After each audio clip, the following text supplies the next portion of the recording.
Welcome to SkinnyBoy-Entertainment today, and you're probably wondering, why am I standing up? Because I got something good for y'all today, and I could not sit down. Listen, the question of the day is systematic racism a thing in America? Does it exist? Does racism exist? Now, me personally, I do believe racism does exist, but I do not allow the chains of racism to hold me back, because I said, get off me.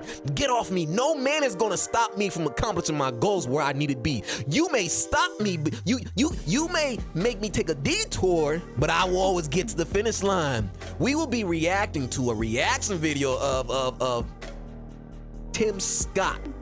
He's on The View, and they're questioning him about systematic racism, his thoughts about it. And the person who will be reacting to him is, of course, Officer Tatum. Cool guy. He's dope. I love his content, and I will be reacting to his content. So without further ado, let's get it.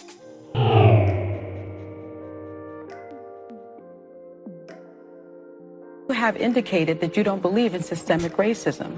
What is your definition of systemic racism? Let me answer the question that you've answered.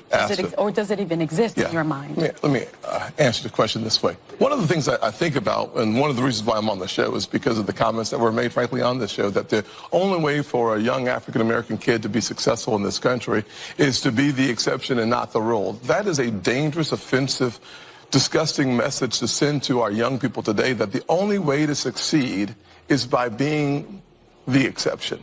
I will tell you that if my life is the exception, I can't imagine. But it is. But it's not, actually. It's been 114 years. Yeah, so the fact of the matter is, we've had an African-American president, African-American vice president. We've had 2 African-Americans to be secretaries of the state. In my home city, the police chief is an African-American who's now running for mayor. The head of the highway patrol for South Carolina is an African-American. Still exceptions. In 1975, there was about 15% employment in the African-American community. For the first time in the history of the country, it's under 5%. 40% homelessness. And 50% of African-Americans, 50% of the folks in our community get 13% of the population. You have the chance to ask the question. Now look at this, right? I want you to understand this.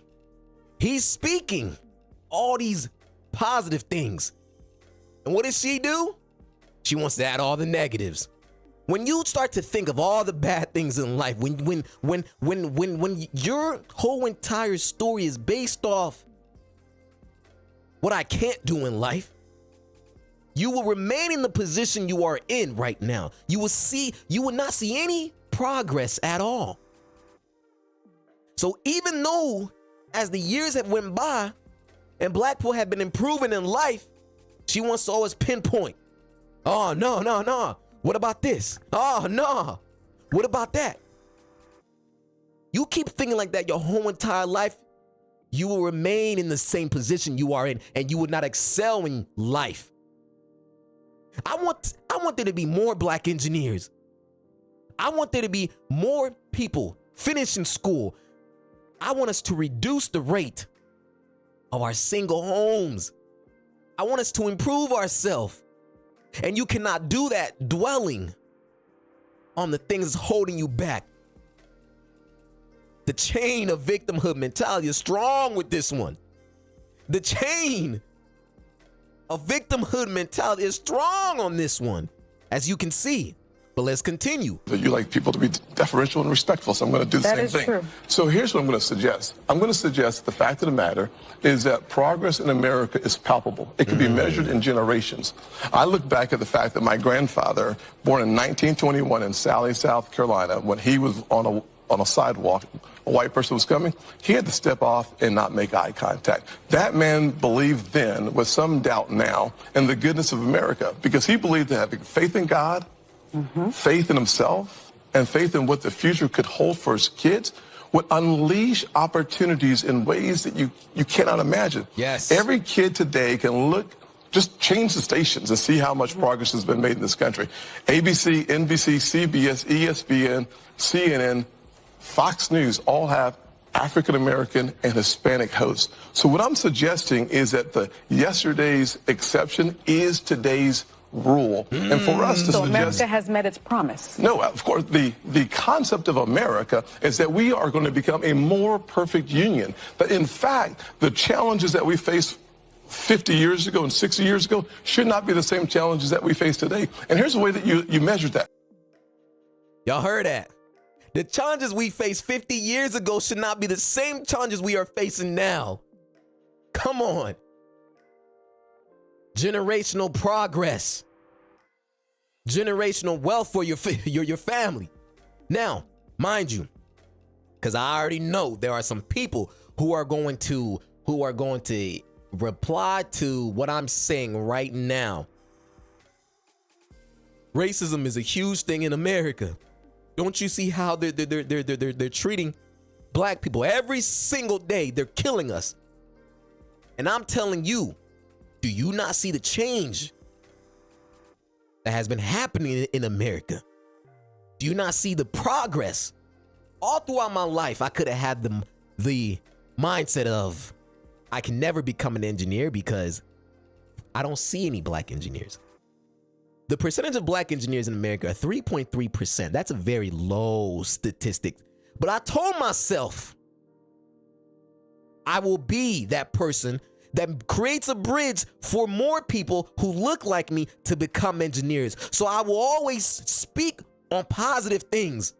The world is not perfect. I understand that. But when you always think about that mind, when you always think about the things that are cuffing you, holding you back in life, you will not go far. You will not succeed in life. And this man, Tim Scott, well-spoken individual. That's all I know about him. But he's breaking it down for them to understand. Stop thinking like the way you're thinking. Let's continue. When my mother was born, about 10% of African Americans got a high school degree, diploma. Today, it's over 90%. When you look at the income, success that we've had. That's an HBCU stat. Well, listen, HBCU stat is a good one because one of the reasons why I took the funding for HBCUs to the highest level in the history of the country and then I helped make it permanent is because I believe that education is the closest thing to magic in America. So I'm about making sure that our kids have as many opportunities to succeed as possible. It's one of the reasons why. I need an opportunity to succeed. Wait, because I have to go to break. They're begging. We have more time, though. They're begging. You're coming back. I'm just getting started. I know. I believe all people can see the success that I've had. That man, he's excited about the things he believes what he's speaking about because he's speaking from experience. He's saying, I've made it. I've created a bridge for the rest of my individuals, and the America is changing. There are a lot of black people doing great things. His mind is out here. While all those people on The View, all the women, because first of all, if you don't know about The View, I promise you, it's a waste of time to even watch it.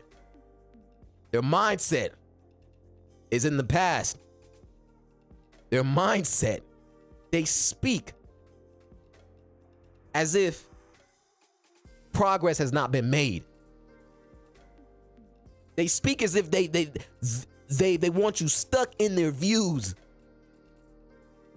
A lot of successful black people that apply themselves. It's not an anomaly.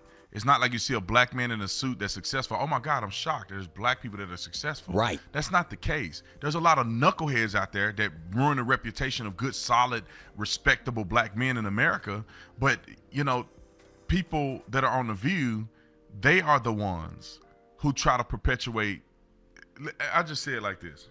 If you look in the mirror as a young black man in America growing up, who's the first person to tell you you ain't never gonna be nothing? It's another black man or a black woman, probably your single mother. Man, listen, when I came into America, when I came into America, it was the black individuals who had an issue with me. I told them where I'm from. I'm from Africa. It's like they didn't even want to associate themselves with me as if they were better. And I'm going to make another video about that. But it's crazy. He's speaking facts here. Black people, we always put each other down. We are the first ones to put each other down.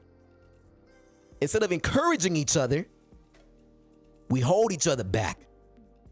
Let's continue. Telling you ain't never gonna be nothing. You just like your daddy.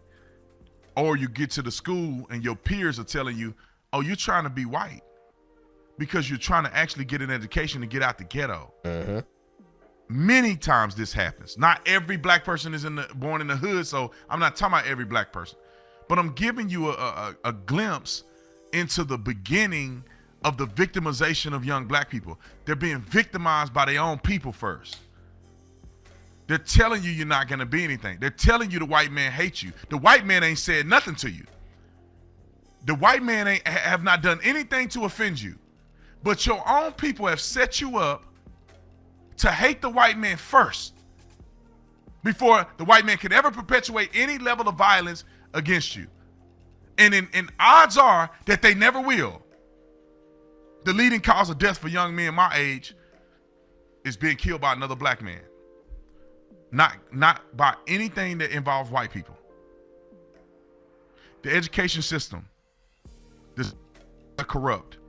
The cities that are in shambles, run by Democrats. In many of these cities, the leaders are black. Chicago. And they run these cities down to the ground. And they turn around and blame the white man for 200 years ago. It's asinine to me. I want to make this very clear. Racism in America, pervasive racism that will cause young black men to be at a disadvantage, do not exist in America. It's your own people that's doing you like this. It's your own kind. And Tupac said this. Let me also say something. We all have equal opportunities to be successful. But that does not mean every person will have the same outcome in life. You have to apply yourself. My young individuals. Being of a certain color doesn't put you at advantage in life or disadvantage if you don't do anything. You have to apply yourself. Now, are there cases where, yes, your skin color may cause you to stumble in life? Yeah. I'm not going to say it doesn't exist. But what I will say is, what I've said in the last video, how do you get up from that and keep pushing, keep moving forward?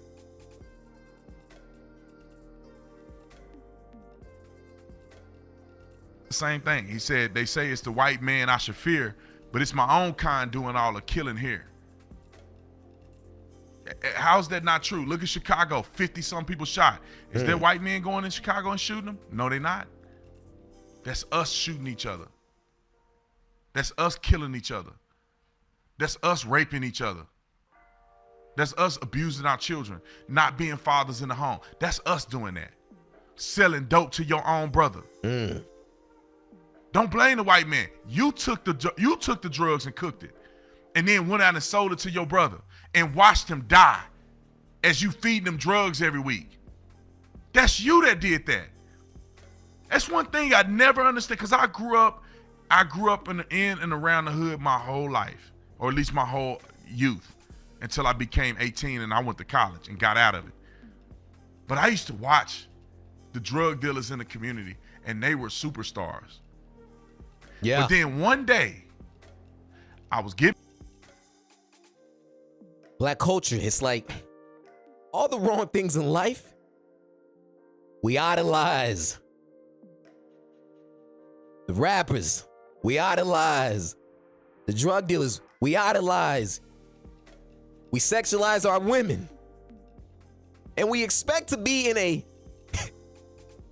a culture that's supposed to be uplifting. How?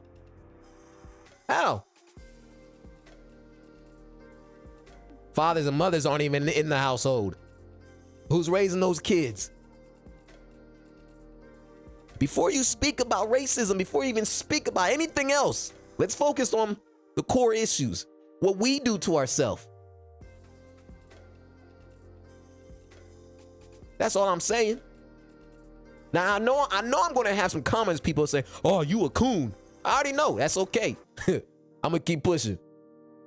But I did not get in my position in life blaming somebody else for my shortcomings. Now, I'll tell you this, right? I'm not the best speaker.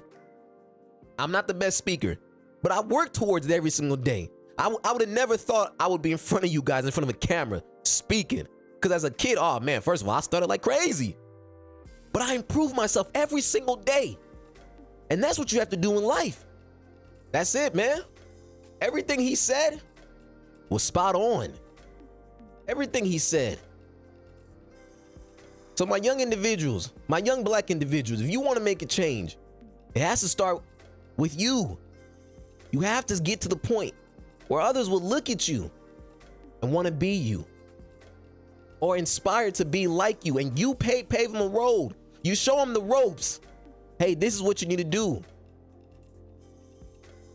Let's start helping each other, rather than blaming everybody else for our issues, our mess that we created.